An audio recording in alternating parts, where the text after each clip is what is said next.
Hi, welcome to this part of my review featuring the Necrobiotic role-playing game. If you haven't seen the other parts of my review featuring this tabletop RPG, where casualties are high, birds are low, and the dead are being mechanized, please check out the playlist in the description below. This time we are going to talk about the classified section, the scenario. There is an included scenario in this core book. I am also going to talk about the appendices, and I'm going to give you my final thoughts on this tabletop role-playing game. Let's start with the classified section. I am going to be avoiding spoilers. This section is all about the meta plot. You have information communicated in a journalistic fashion. You see the situations created by the puppeteers, the ones pulling the strings, and the ones being manipulated by them, of course. This is all about the secrets of the entire dystopia, the process of turning the dead into useful constructs, the implications concerning how things will develop. There is a heavy air of conspiracy to the entire thing.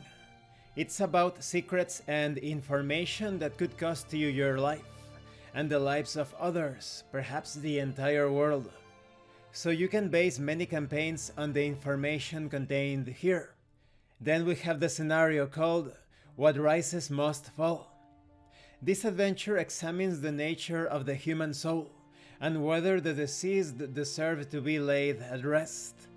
It is mostly focused on investigation, but with clever social play, you can also avoid many combat situations. It's all about the group's composition. Obviously, if you are well suited for combat, for battle, you want to steer things up into that direction. But the scenario definitely has a tendency towards the uncovering of many truths and mysteries. Then we have the appendices, covering all sorts of adversaries such as brigands, constructs, aberrant constructs. There is a heavy theme of body horror, of course.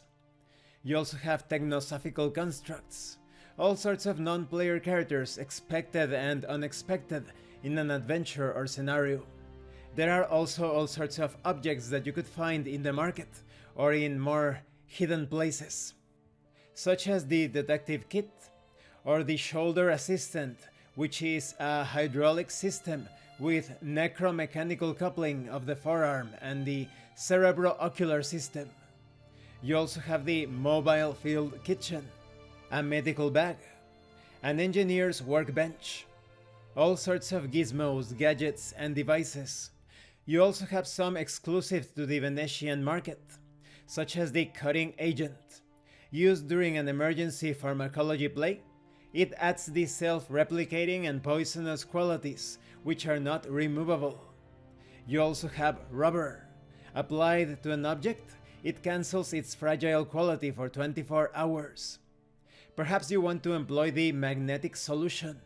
Used during an electronic assembly play, it adds the emergency charge quality.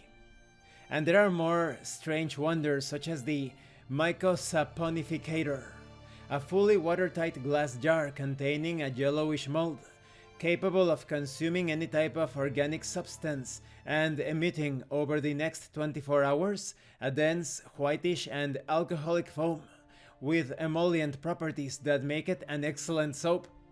There's also the tembrocchio, a snail the size of a fist. It feeds on plants and roots. When stimulated, it retracts into the shell and secretes a thick ink. If placed on a colored surface, it slowly takes on the color of the surface, and the next secretion of ink will take on hue. When it comes to the armory, you have things such as the combat knife, the sonic truncheon, the forge hammer, the resonance rifle, the Tesla gun, of course. And these are just some of the many things contained here. Now, what do I think of Necrobiotic?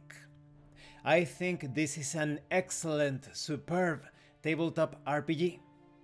And perhaps some of you have not noticed, but recently the soundtrack has been added. When you purchase the core book, you have a free soundtrack. The soundtrack is good. It has that theme of steamworks and dystopia, a lot of movements and industrial sounds. More on the steampunk side. You also have a low-res version of the core book, which is excellent because the high-res version is pretty heavy. It's going to be somewhat slow when you scroll up and down if you have a low-end computer like mine. And you have form-fillable character sheets, so that's perfect. This tabletop RPG calls out to a very specific sort of role player. One that enjoys the fun aspect of the deck building mechanics, but also someone that wants to explore the heavy themes of life, death, materialism, and spirituality. So this tabletop RPG is for someone that likes to have fun, but that also wants to explore deep thoughts. That being said, my highest recommendation. I especially love the artwork, it truly inspires you. And the artwork is so pretty, so when you see those images of body horror, it creates such a unique contrast. You have such exquisitely defined illustrations, and then you see that someone is plucking out the eye from a human head and tearing out the tendons in order to build a new construct or modify the existing one. So, my highest recommendation for Necrobiotic. The setting is extremely detailed and complete. Everything is communicated in an immersive way. You feel as if you are being pulled into the world, into the setting. The gameplay is fun, strategic, and tactical.